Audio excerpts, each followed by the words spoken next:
장중에 26% 급등이 나왔죠. 만원대까지 한번 상승을 노려보게 된다면 앞으로 20%가량의 상승은 좀 더 기대가 된다고 보셔야 될 것 같아요.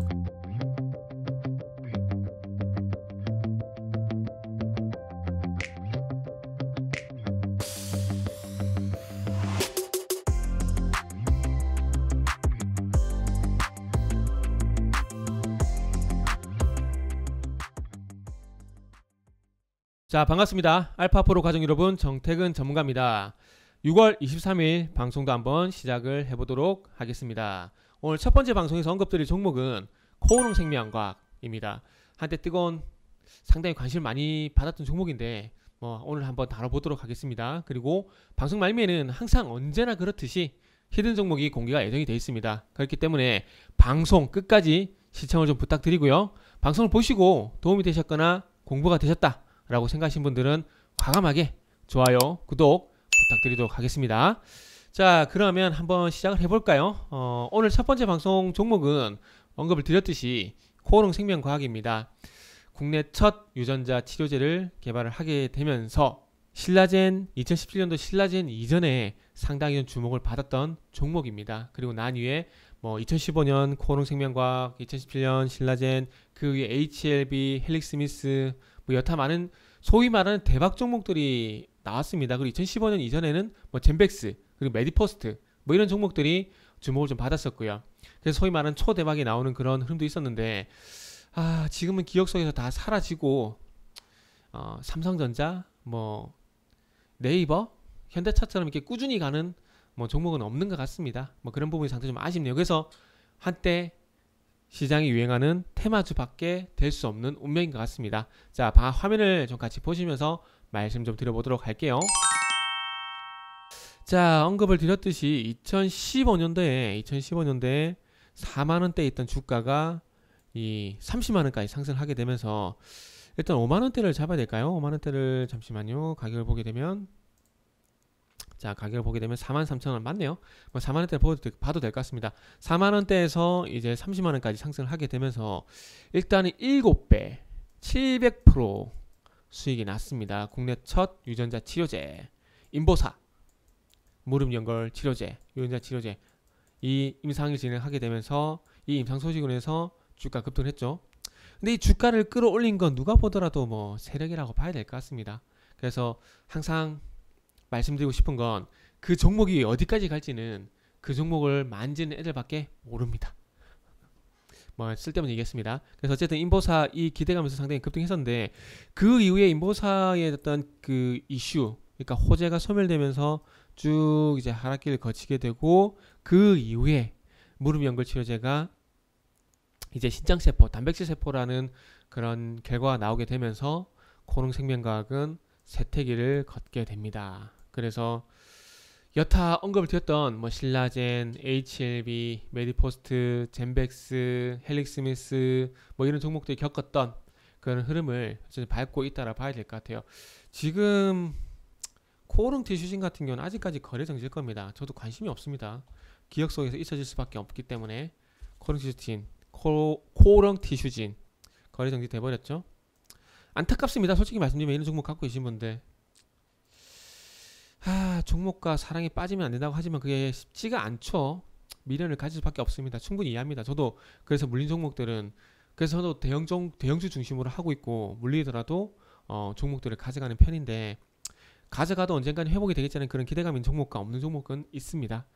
자, 일단은 종목별 뉴스 좀 보도록 할게요. 이전에 예전에 여기 보시면은 인보사에 대한 임상 3상 인보사의 임상 3상 보류 이 이슈 때문에 보세요. 미국 FDA도 2019년 5월달에 미국 FDA도 이 임상을 잠정 중단하는 통보를 받게 되면서 코오롱 티슈진, 코오롱 생명과학에 대해서 상당히 불운이 닥쳤다고 볼 수 있을 것 같아요. 그러면서 코오롱 임보사 같은 경우는 고발을 당하니 그런 얘기도 좀 많았었는데 그런 이슈가 있고 난 이후에 어저께 조금 상승이 나왔습니다. 어저께 지금 보게 되면 장중에 22% 그리고 9% 시젠이 이틀 전에 16% 상승한 그 부분과 같은 맥락을 보시면 될 것 같아요. 일단은 일본의 미츠비시 타나베 여기에 소송이 손해배상금을 지급을 하게 되면서 소송이 일단락 되게 되면서 일단 반등이 나왔는데 뭐 잡소리 집어치우고요. 이제부터 결론부터 좀 말씀드릴게요. 아마 결론은 주가 회복이 좀 쉽지가 않을 것 같습니다. 장기간 이 횡보를 거칠 수밖에 없다라 봐야 될 것 같고 항상 말씀드리지만 영원한 호재도 없고 영원한 악재도 없습니다. 그렇기 때문에 영원한 주가 상승하더라도 하락을 하는 거고 주가가 하락을 하더라도 이 악재가 해소가 되게 되면은 상승이 나오는 건데 일단 어쨌든 코롱생명과학 같은 경우는 새로운 호재가 없다라는 거, 새로운 호재가 없다라는 측면에서 봤을 때 새로운 모멘텀이 나타나기 전까지는 주가가 이제 악재 해소로 해서 반등이 나와야 되지만 반등은 쉽지가 않고 주가 하락이 멈추는 주가의 어떤 그 하반경이성 주가가 좀 바닥을 다지는 흐름이 당분간 좀 진행이 될 것 같습니다. 자, 제가 조금 전에 메디포스트 뭐 이런 종목도 언급드렸는데 자, 잘 보세요. 메디포스트도 잘 보세요. 무릎 연골 치료제 카티스템 그거를 임상을 진행하고 출시를 하게 되면서 급등이 나왔죠. 여기 보시면은 3만원대에서 요건 24만원대까지 상승하게 되면서 8배, 800%가량의 상승이 나왔고 그 이후에 2012년, 2013년, 2014년 동안 3년 동안 주가가 하락을 진행이 됐습니다. 요거는 성공을 했습니다. 성공을 했음에도 불구하고 메디포스트 카티스템에 대한 이슈가 소멸이 되게 되면서 주가 하락이 나왔고 이후에 다시 반등 시도가 나왔지만은 전고점 돌파 실패, 반등 시도가 나왔지만 전고점 돌파 실패. 여기 상승 그래도 괜찮았어요. 왜냐하면은 메디포스트에 대한 매출이 반영되면서 그런 매출이 반영되게 되면서 상승이 나왔거든요. 그리고 이제 젠백스 최장암 백신 GV2002 맞나요? 그래도 기억이 안 나네. 그래서 젠백스 같은 경우도 보시면은 요 부근에서 쭉 상승하게 되면서 5만원대까지 8배 가량의 아니다. 지금 여기 보면 4천원대에서 5만원대이기 때문에 이거 12배, 13배, 1200% 정도였던 상승이 나오게 되면서 소위 말하는 초대박이 나왔죠. 그리고 난 다음에 이후에 임상 소식이 3상까지 했다는 얘기가 있었는데 그 이후부터 어떻게 했는지 저도 모르겠어요. 그거 난 뒤에 이 젠백스 최장암 백신 이슈가 소멸이 되게 되면서 하락이 나왔고 다시 반등이 나왔지만 또 하락이 나오고 또 상승이 나오지만 하락이 나오고 지금 GV2002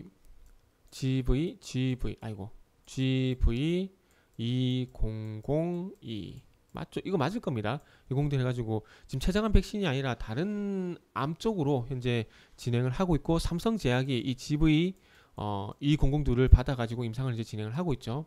이 젠백스의 자회사입니다. 삼성제약은 자회사인데 진행을 하고 있고 그래서 보세요. 2011년도에 젠백스 그리고 메디포스트는 2011년이네요. 2011년도 젠백스 메디포스트여서 코롱생명과학은 2015년도에 첫 유전자 치료제 나오게 되면서 요렇게 급등을 했었고 2015년 그리고 난 다음에 신라젠 거래 정지했죠. 신라젠 같은 경우도 보시면 아시겠지만 2017년도에 급등 이때 당시에 뭐 주가가 12,000원대에서 15원대이기 때문에 이것도 10배가량 났죠. 10배 이상의 수익이 났죠. 1000% 그 초대박이 났죠. 그리고 난 다음에 뭐 HLB까지 소위 말하는 초대박 종목들 HLB도 보시면은 요 부근에서 쭉 가가지고 자 2만원대에서 21만원대이기 때문에 요것도 한 10배 정도 수익이 나게 되면서 상당히 강세를 보였습니다. 근데 이런 종목들의 현재 흐름을 보자고요. 자 어쨌든 HLB 같은 경우도 임상을 진행하게 되면서 급등했었다가 지금은 또 3만원대까지 하락을 한 상황이고 그리고 자 신라젠 같은 경우도 15만원까지 갔던 주가가 지금은 12,000원대에서 거래가 정지가 돼버렸고 그리고 이제 메디포스트 같은 경우에도 지금 보시면은 2011년도에 카티스템 임상 소식에서 급등했었다가 그 이슈가 소멸되게 되면서 하락으로 전환되고 제가 이 종목들을 왜 보여드리는 것 같아요. 제가 왜 보여드릴까요? 왜? 코롱생명과학이든 젠백스든 HLB든 신라젠이든 메디포스트든 어쨌든 임상 소식으로 해서 급등했던 종목들이 이 이슈가 소멸되고 나면은 주가가 제자리를 돌아가는 과정을 다 거쳤다라는 겁니다. 그렇기 때문에 코롱생명과학 같은 경우도 마찬가지로 그런 상황이라 보시면 될 것 같아요. 그런 상황. 자 보세요. 이것도 급등했었다가 주가가 더 빠져버렸죠. 출발 전보다 더 빠져버렸죠. 그렇기 때문에 거쳐가는 관문이라 봐야 될 것 같아요. 근데 거기다 코롱생명과학 같은 경우는 임상 중단 소식까지 있었기 때문에 주가가 정신을 차릴 수가 없습니다. 정신을 못 차려요. 그래서 코롱생명과학 같은 경우는 이제 뭐 악재가 일정 부분 해소가 됐다고 좀 볼 수가 있기 때문에 2016년, 2017년, 2018년, 뭐 2019년, 2021년까지 현재 진행이 되고 있는데 어쨌든 악재는 소멸이 된 것 같습니다. 소멸이 되는 과정이고 중요한 건 상승으로 가기 위한 호재가 필요하다라고 볼 수밖에 없을 것 같아요. 일단은 뭐 충주 공장 통해 가지고 지금 보시면 김천 2공장, 충주 음성 공장 이렇게 가압류가 해제가 됐는데 CMO 사업을 진행한대요. CMO를 현재 진행을 한다고 하는데 이게 뭐 ST팜이라든지 그리고 저거 삼성바이오로직스처럼 이 CMO에 대한 CMO에 대해서 얼마만큼 사업 성과가 나오냐에 따라서 지금은 뭐 CMO 말고는 뭐 이슈가 될 만한 게 없을 것 같아요. 없을 것 같아서 요것만 언급을 드린 겁니다. 그래서 코롱 생명과학이 이제 앞으로 가기 위해서는 이 CMO를 비롯한 어떤 호재가 나타나줘야 결국 중요한 건 또 실적이겠죠. 실적이 어쨌든 좋아지는 흐름이 나와줘야 반등이 나올 것 같습니다. 그래서 코롱 생명과학은 결론 한번 내볼게요. 과거 메디포스트란지, HLB, 젠빅스 이런 종목들이 임상 소식을 해서 급등을 했습니다. 그리고 나한 이후에 이 임상 호재 소식이 선반영 그리고 호재로서 소멸이 되게 되면서 하락을 거쳤다는 부분들 그리고 코롱 생명과학도 마찬가지로 그런 흐름을 걷고 있습니다. 그리고 현재 최근에는 작년에 강조했던 시젠이 그런 흐름을 겪고 있는 상황이고요. 코롱생명과학은 현재 그 충주 공장을 통해서 CMO를 현재 진행을 추진을 하고 있는데 뭐 이 CMO를 포함을 해서 앞으로 호재가 나오지 않게 된다라면은 뭐 당분간 2만 원 전후에 행보가 지속이 될 수밖에 없다라고 말씀드리면서 정리 좀 하도록 하겠습니다. 자, 그리고 히든